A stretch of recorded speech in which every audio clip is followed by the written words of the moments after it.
अस्सलामुअलैकुम, वेलकम है आप सभी का इस नई वीडियो में। तो अगर आप यूटी जम्मू कश्मीर या यूटी लद्दाख के रेजिडेंट हैं और अगर आपने 12th अपना पास किया है या आने वाले दिनों में 12th अपना पास करेंगे, या अगर आप अभी 10th 11th में हैं तो आने वाले ईयर्स में आप अपना 12th पास करेंगे, या आपकी फैमिली आपके रिलेटिव्स में कोई ऐसा कैंडिडेट है जिसने 12th पास किया है, तो इस वीडियो को उस तक ज़रूर पहुँचाना, क्योंकि आज इस वीडियो में मैं आपके साथ इंडिया गवर्नमेंट की एक ऐसी स्कॉलरशिप स्कीम के बारे में बात करने वाला हूँ। ये स्कॉलरशिप स्कीम खासकर जम्मू कश्मीर और लद्दाख के बच्चों के लिए रखी गई है।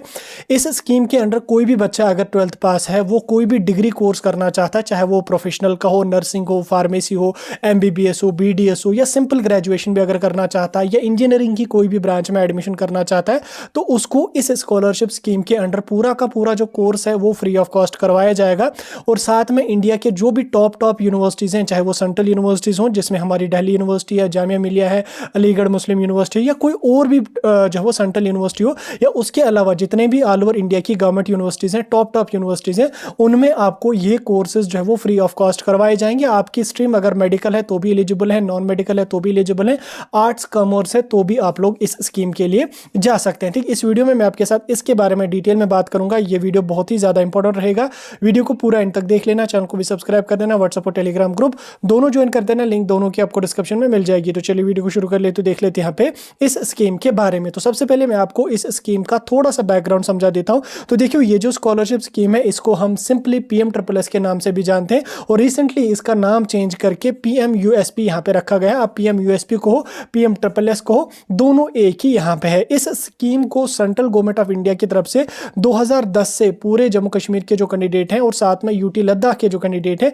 उनके लिए यहाँ पे रखी गई है। ये स्कीम गवर्नमेंट की स्कीम है, ये कोई प्राइवेट स्कीम नहीं है, किसी कंपनी के थ्रू ये स्कीम नहीं दी जाती है। ये सेंट्रल गवर्नमेंट ऑफ इंडिया की तरफ से जम्मू कश्मीर के बच्चों को दी जाती है। ठीक, AIST के थ्रू इस स्कीम को मैनेज किया जाता है। 2010 से इस स्कीम को जो वो 2010 में इस स्कीम को लॉन्च किया गया। ठीक, आप सभी लोग जानते हैं कि उस टाइम जो वो जम्मू कश्मीर की सिचुएशन उतनी सही नहीं थी, यहाँ पे टेररिज्म था, बाकी चीज़ें थी, जिस वजह से यहाँ पे स्कूल्स रेगुलरली बंद हुआ करते थे, या रेगुलरली अगर ना भी थे तो भी मैक्सिमम टाइम स्कूल्स में भी इशू वगैरह होता था, और कैंडिडेट जो मिडिल क्लास फैमिली से थे खासकर वो अपनी हायर एजुकेशन को कंप्लीट नहीं कर पाते थे। इसी को देखते हुए 2010 में इस स्कीम को लॉन्च किया गया। इसमें जम्मू कश्मीर के बच्चों को लगभग 8 से 10 लाख तक का स्कॉलरशिप यहाँ पे दिया जाता है। एक एक करके सारी चीज़ों को हम समझा देंगे। इस स्कीम के अगर मैं एलिजिबिलिटी के क्राइटेरिया की बात करूं तो एलिजिबिलिटी का क्राइटेरिया इस स्कीम का क्या है उसको मैं यहां पे आपको समझा देता हूं। एलिजिबिलिटी के क्राइटेरिया में सबसे पहले कैंडिडेट जो है वो यूटी लद्दाख या यूटी जम्मू कश्मीर का रेजिडेंट होना चाहिए, उसके पास बाज़ाब्ता डोमिसाइल सर्टिफिकेट होनी चाहिए, और अगर इनकेस वो यूटी लद्दाख है तो यूटी लद्दाख की रेजिडेंट सर्टिफिकेट या ST सर्टिफिकेट उसके पास होनी चाहिए। साथ में कैंडिडेट का 12th पास होना चाहिए फ्रॉम JK बोस और CBSE। ठीक, JK बोस से पास हो या CBSE से उसका 12th पास होना चाहिए, लेकिन जो हायर सेकेंडरी होनी चाहिए वो जम्मू कश्मीर में ही लोकेटेड होनी चाहिए। ठीक, एक तो आप जो है वो जम्मू कश्मीर के रेजिडेंट होने चाहिए, साथ में आपने जो अपना 12th किया है वो आपने किसी यहीं के स्कूल से 12th पास किया हुआ होगा। अगर आप जम्मू कश्मीर के रेजिडेंट हैं लेकिन आपने 12th जो है वो बाहर की किसी स्टेट या किसी यूनियन टेरिटरी से किया है तो आप इस स्कीम के लिए एलिजिबल नहीं रहेंगे। तीसरी एलिजिबिलिटी इसमें यह है कि जो कैंडिडेट है उसकी फैमिली की इनकम 8 लाख या 8 लाख के बिलो पर ईयर यहाँ पे होनी चाहिए, यानी कि 8 लाख या 8 लाख के बिलो आपकी इनकम यहाँ पे होनी चाहिए। यही 3 इसमें एलिजिबिलिटी के क्राइटेरिया जो इंपॉर्टेंट है, बाकी इसमें एडिशनल कोई ज़्यादा जानने की आपको जरूरत यहाँ पे नहीं है। ठीक, एलिजिबिलिटी का क्राइटेरिया समझ आ गया। सिलेक्शन का प्रोसीजर मैं आपको अभी समझा देता हूं, लेकिन उससे पहले हम यहाँ पे सीट्स के बारे में बात करेंगे कि सीट्स हमारे पास कितनी होती है। देखो, सीट्स की अगर मैं बात करूं इसमें हर साल 5000 कैंडिडेट्स को सिलेक्ट किया जाता है। अमंग 5000 स्टूडेंट जो है उसमें यहाँ पे 2070 स्टूडेंट हैं जिनको जनरल डिग्री के लिए चूज किया जाता है। जनरल डिग्री में हमारी सिंपल ग्रेजुएशन आती है, और उसके बाद यहाँ पे नेक्स्ट यहाँ पे हमारा 2830 जो सीट्स होती हैं ये प्रोफेशनल और इंजीनियरिंग के लिए होती हैं। प्रोफेशनल बोले तो B pharma, BSc nursing, BTech वगैरह जो होता है वो प्रोफेशनल में ही आता है, और इंजीनियरिंग वगैरह में भी जो है वो BTech और इंजीनियरिंग तो एक ही बात है। तो 2830 आपको प्रोफेशनल के लिए देखने को मिलेंगी, और 100 सीट्स आपको मेडिकल के लिए देखने को मिलेंगी। मेडिकल में हमारा आता है MBBS और BDS। ठीक, जो हमारा B फार्मा और BSc नर्सिंग होता है वो हमारा प्रोफेशनल में ही आता है, मेडिकल में नहीं आता है। ठीक, यहाँ तक आपको समझ आ गया।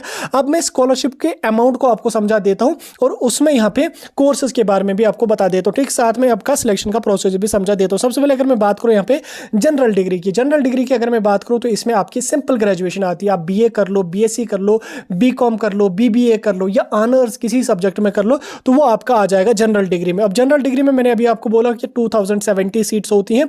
इसमें अगर मैं अमाउंट की बात करूं, स्कॉलरशिप की बात करूं, तो इसमें क्या होता है कि स्कॉलरशिप आपका 2 हिस्सों में यहाँ पे डिवाइड होता है। एक आपका एकेडमिक फी के लिए होता है और एक आपका मेंटेनेंस के लिए होता है। एकेडमिक की अगर मैं बात करूँ, एकेडमिक में आपका कॉलेज की फ़ी वगैरह जो होती है वो आपका एकेडमिक में आती है। मेंटेनेंस के लिए आप लोगों को जो है वो हॉस्टल का, खाने पीने का खर्चा वगैरह इसमें इंक्लूडेड यहाँ पे रहता है। तो आपको घबराने की कोई ज़रूरत नहीं है। इस स्कीम के थ्रू ही मैंने अपनी डिग्री कंप्लीट करी है, B.Pharm मैंने इस स्कीम के थ्रू किया है, तो मैं आपको पूरा गाइड करूँगा, टेंशन लेने की कोई ज़रूरत यहाँ पे नहीं है। एकेडमिक की अगर मैं बात करूँ, जनरल डिग्री के लिए आपको 30,000 पर ईयर यहाँ पे दिया जाएगा, जो डायरेक्टली आपके कॉलेज में आ जाएगा। आपको कुछ भी उसके साथ लेना देना नहीं है, कॉलेज की जितनी फी है वो उनको डायरेक्टली यहाँ पे मिलेगी। अपार्ट फ्रॉम दैट आपको 1 लाख यहाँ पे मिलेगा। ये 1 लाख स्टूडेंट के अपने अकाउंट में आ जाएगा। इस 1 लाख से आप लोगों को जो है वो हॉस्टल की फ़ी, खाने पीने का खर्चा, आने जाने का खर्चा, बुक्स का खर्चा, बाकी सारा खर्चा जो है वो इसी 1 लाख से आपको निकालना पड़ेगा। अब आप बोलोगे कि यार हॉस्टल की फ़ी तो बहुत ज़्यादा है। आप सभी को मैं बता दूं कि हॉस्टल में अभी फ़ी कम है, मतलब हॉस्टल में जो है वो उतनी फ़ी ज़्यादा नहीं होती है। हार्डली आपको 40,000 टू 45,000 यहाँ पे हॉस्टल्स की फ़ी होती है। अभी रिसेंटली जो है वो लास्ट ईयर एक ऑर्डर इस पर जारी किया गया था, जिसमें कहा गया था कि हॉस्टल्स की फ़ी को कम किया जाएगा। तो आप मान के चल सकते हैं कि 40,000 आप रफली मान लो कि 40,000 आप रहेगी। हाँ, अब कुछ ऐसे कॉलेजेस हैं जो प्राइवेट कॉलेजेस हैं, टॉप रैंकेड कॉलेजेस हैं, उनमें फ़ी थोड़ी सी ज़्यादा होती है, लेकिन उनमें आपको फैसिलिटीज़ भी उसी हिसाब से आपको देखने को मिलेंगी। बहरहाल यूजुअली आपको 40,000 आपका हॉस्टल का और मेस का फ़ी यहाँ पे रहेगा। बाकी 60,000 जो आपके रहेंगे उनमें आपको आने जाने का खर्चा लगेगा, बुक्स का खर्चा लगेगा, वो आपको फिर अपने तक है, आप किस तरह से उसको मैनेज करके चलोगे। लेकिन ये जो 30,000 है एकेडमिक की, वो डायरेक्टली आपके कॉलेज के अकाउंट में आ जाएगी। देन नेक्स्ट हमारा प्रोफेशनल है।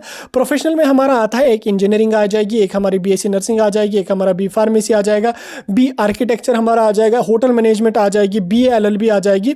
ये सारी जो है ये हमारे प्रोफेशनल में आते हैं। तो इसके लिए हमारे पास 2830 सीट्स होती हैं। अब स्कॉलरशिप के अमाउंट की अगर मैं बात करूँ तो एकेडमिक कॉलेज की फ़ी आपको 1,25,000 तक दी जाएगी, जो फ़ी डायरेक्टली कॉलेज के अकाउंट में आ जाएगी। आपको उसके साथ कुछ भी लेना देना नहीं है, ठीक है, डायरेक्टली कॉलेज के अकाउंट में आ जाएगी। और अगर इनकेस किसी प्राइवेट यूनिवर्सिटी में फ़ी ज़्यादा होगी तो वो आपको देनी नहीं है, कॉलेज उसमें मैनेज कर लेगा।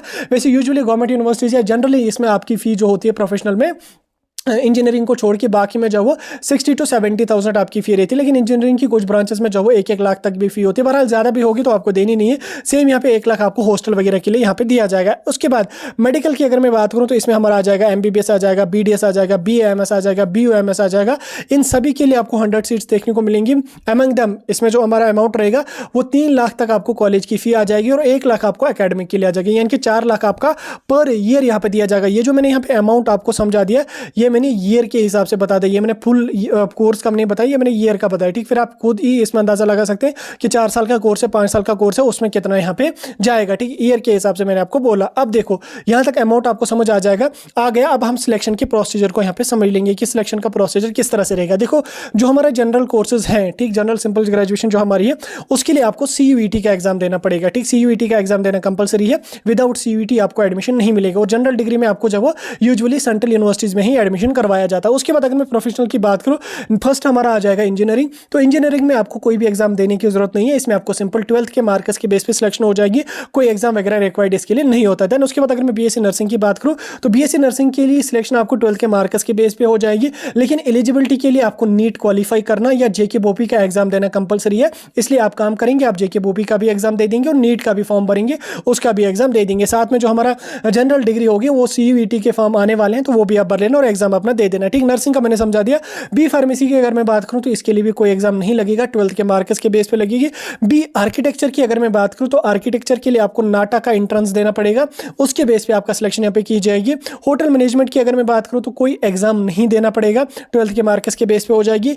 BA LLB की अगर मैं बात करूं तो इसके लिए आपको क्लैट का एग्जाम देना पड़ेगा, एग्जाम क्वालिफाई करना कंपलसरी है। नेक्स्ट अगर मैं MBBS और BDS की बात करूं तो इसमें आपका नीट देना कंपलसरी और नीट के बेस पे आपका यहाँ पे हो जाएगा, ठीक। बाकी सेपरेटली कोर्सेज पे मैंने वीडियोस डाले हैं, MBBS कैसे कर सकते हैं, BDS कैसे कर सकते हैं, और आने वाले दिनों में और भी मैं गाइड करूंगा। टेंशन लेने की कोई आपको जरूरत यहाँ पे नहीं है। यहाँ तक आपको समझ आ गया। अब यहाँ पे मैं थोड़ा सा आपको डेट्स के बारे में समझा देता हूँ और उसके बाद बाकी चीजें आपको समझा देता हूँ, रजिस्ट्रेशन वगैरह कैसे करनी है। देखो इसके जो आपके एप्लीकेशन फॉर्म होंगे वो यूजुअली अप्रैल के महीने में आ जाएंगे आपके, और आ भी जाते हैं अप्रैल के महीने में। आपको क्या काम करना पड़ेगा, आपको अपना ऑनलाइन फॉर्म सबमिट करना पड़ेगा। ऑनलाइन आप अपने मोबाइल फोन, लैपटॉप, PC से कर सकते हैं। अच्छी बात यह है कि PMSSS का जो पूरा प्रोसीजर होता है ये फ्री ऑफ कॉस्ट होता है, कहीं पे भी कोई भी पैसा आपको लगता नहीं है, ठीक। पहले रजिस्ट्रेशन करेंगे आप फ्री ऑफ कॉस्ट, कुछ भी फी नहीं लगेगी। इनकम सर्टिफिकेट आपने बनानी है, उसमें अभी डॉक्यूमेंट्स के बारे में आपको डिटेल में समझाऊंगा। उसके बाद आपको नेक्स्ट डे जो है डॉक्यूमेंट वेरिफिकेशन के लिए जाना पड़ेगा। डॉक्यूमेंट वेरिफिकेशन के लिए आपको नियरेस्ट डिग्री कॉलेज में जाना पड़ेगा, अपने डॉक्यूमेंट वहां से वेरीफाई करवा लिया। वेरीफाई करवाने के बाद आपकी मेरिट लिस्ट आ जाएगी, जिसमें आपकी 12th के मार्क्स के अकॉर्डिंग रैंक अलॉट की जाएगी कि कितनी रैंक आपकी बनती है। आफ्टर दैट आपका चॉइस फिलिंग लिंक का पोर्टल ओपन होगा जिसमें आपको अपने कॉलेजेस और कोर्सेज सेलेक्ट करने पड़ेंगे। अब आप यहाँ पे कंफ्यूज हो जाएंगे कि कॉलेज कहाँ से हमें पता चलेगा कौन है क्या है, तो उसके लिए आपको जो वो चॉइस फिलिंग के पोर्टल में ही ये प्रोसेस आप अपने मोबाइल फोन से कर सकते हैं। वहाँ पे आपको लिस्ट आ जाएगी।